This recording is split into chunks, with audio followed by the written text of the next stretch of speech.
পাতলা পাতলা वाला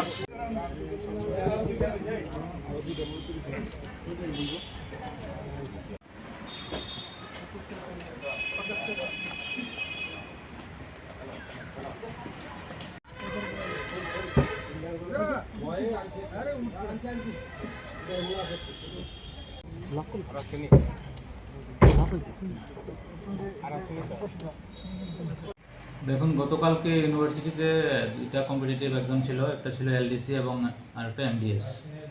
তো পরীক্ষার সময় তাদের যে ইনভ্যালিডিটি ছিল, তারা চেকিংয়ের সময়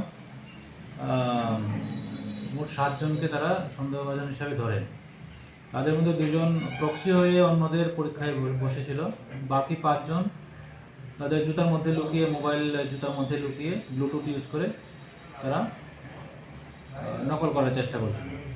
তো ইউনিভার্সিটি কর্তৃপক্ষ তাদের সবাইকেই ক্যান্ডিডেচার বাতিল করে এবং তারা একটা কমপ্লেন সহ তারা আমাদের কাছে তুলে দেয়। তো সেই ব্যাপারে তাদের বিরুদ্ধে আমরা একটা স্পেসিফিক কেস রেজিস্টার করেছি এবং ইনভেস্টিগেশন তাদের এগেইনস্টে চলছে। তাদের কাছে কোর্টে প্রেরণ করা হবে।